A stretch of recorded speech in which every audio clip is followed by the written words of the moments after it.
Hey there, everybody. Welcome back to the Planes, Trains, and Comic Books channel. My name's Matt, and today we're going to review the Y the Last Man Compendium One.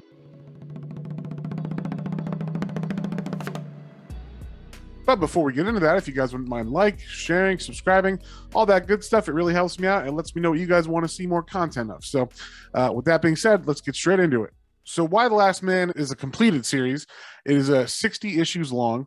And it ran, I think, from like 2002 to 2013, something like that. Maybe a little earlier than that, maybe 2011. It was one of the most well-received series in the mid-2000s. And it is by Brian K. Vaughan and Pia Guerrera. So Brian K. Vaughan, if you don't know, he was like, he had done some stuff in the late 2000s with like Swamp Thing and things like that. But this was the first series I think really got his name on the books. Once he did this, pretty much he could do whatever he kind of wanted. And people were into buying it. Since then, he did the series called Saga, which is very popular.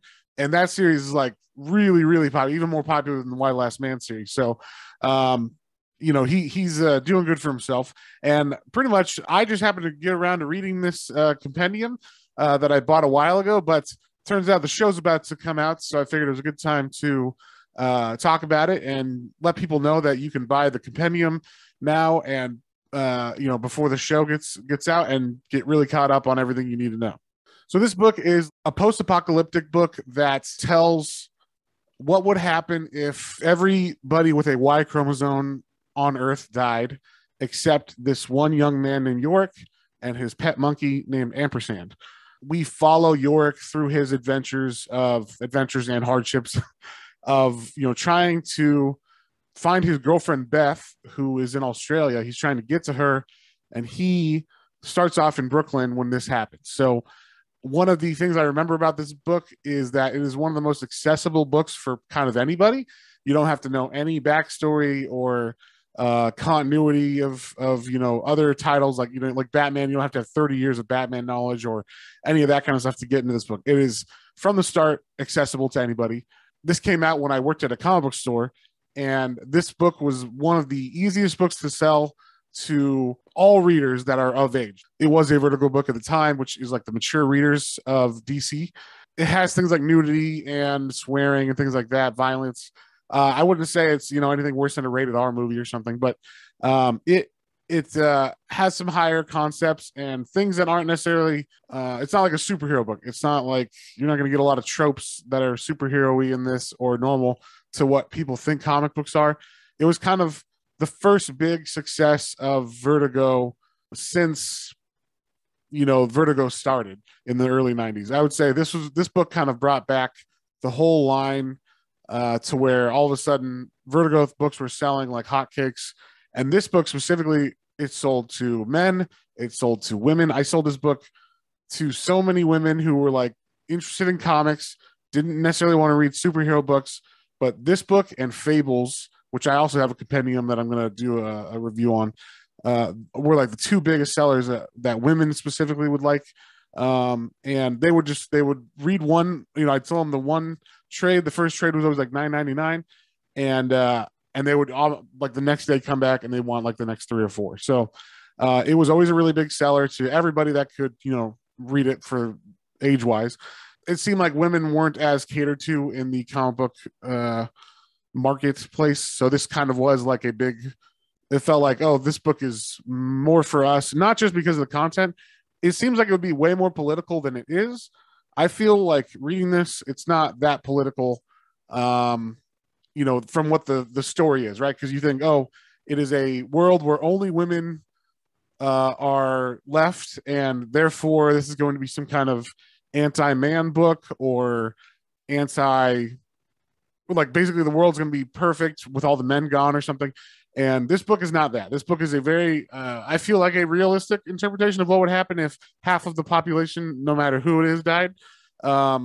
Because everybody would be fucked. So basically, to some extent, the world would stop working, and we'd have to go back to traveling by foot a lot, and governments would kind of break down, and you get different factions starting, and it definitely. I mean, they touch on obviously things like the patriarchy, things like misogyny, but that is not only what this focuses on, and it doesn't necessarily say that those things Obviously it says those things are bad, but the people who are saying those things aren't necessarily the heroes of the book.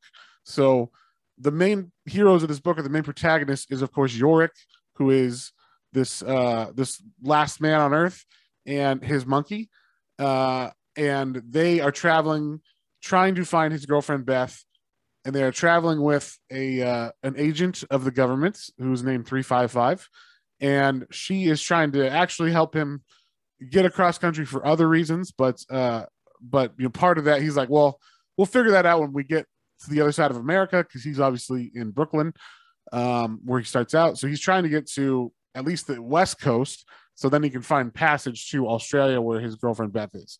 And Agent 355 is just protecting him because Yorick's mom just happens to be who was going to be next in line for after everybody died. Like, she was like Secretary of Education or something like that, but so many men died in that line of from the president dying, then the vice president would be president, but they died. Then, it just went down the line to now the Secretary of Education or whatever she was is, supposed to be the president. So that doesn't even work out correctly because no one can argue, everybody's arguing about who's in charge kind of thing. So, but I thought this book really handles the politics well. It's not a big part of the book, which is kind of amazing. But yeah, it's touched on more at the beginning of the book because you have those conversations about like, well, how's the world going to start up now?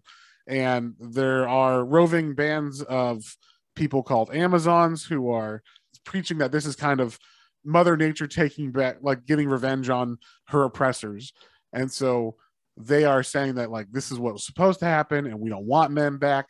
So any attempts to bring men back or anything are automatically under attack from them. And when I say attack, I mean like they'll just go kill everybody or burn down the building or whatnot. So we're dealing with like basically Mad Max, but if everybody in the bad groups of everybody in all the groups of Mad Max were women, I guess, except Max. So imagine Max is the man alive, and then everybody around him is women, and they're all fighting over the resources and everything, kind of like how it would be. And so I think this book does a really good job of kind of pacing itself, and specifically in the compendium, this book has a very specific way of reading. I don't necessarily think the best way to read this book would be in issues because it is so meant to just be read like at one sitting. Like if you pick this book up, you could definitely read it in less than 4 hours if you just got into it and just plowed through it, because it's very easy to read. There's not like every page is full of dialogue. It does a really good job of telling what you need to know. The characters are saying what they say to each other. There's no like intertext dialogue. There's no narration dialogue. It's all just characters talking to each other like you're watching a TV show. I will say this first compendium is basically from the East Coast to the West Coast, and it spans multiple years. So he even says like, oh wow, we just beat Lewis and Clark. But there's a lot of twists and turns because this book is more than just about, obviously the there's like the porno version of this book, which is like, oh, it's the last man on Earth and there's only women around. This must be like his biggest fantasy. And turns out it is not, because like I said, he's trying to get to his girlfriend, and he's trying to be like, right before all the shit happened and all the men died, he had proposed to her, and he actually didn't even hear her answer over the phone. And she doesn't know if he's alive because all that shit happened. The phones died, and all the men died, and she doesn't know he's alive. So, but he, in his mind, is like, I proposed to her. I was ready to marry her. I must stay faithful to her. And anyway, he's even in full mask and everything the whole time because he's incognito, because obviously there's people trying to kill him, like the Amazons. There's people that would maybe enslave him to just be a breeder because they're like, well, you're the only man left.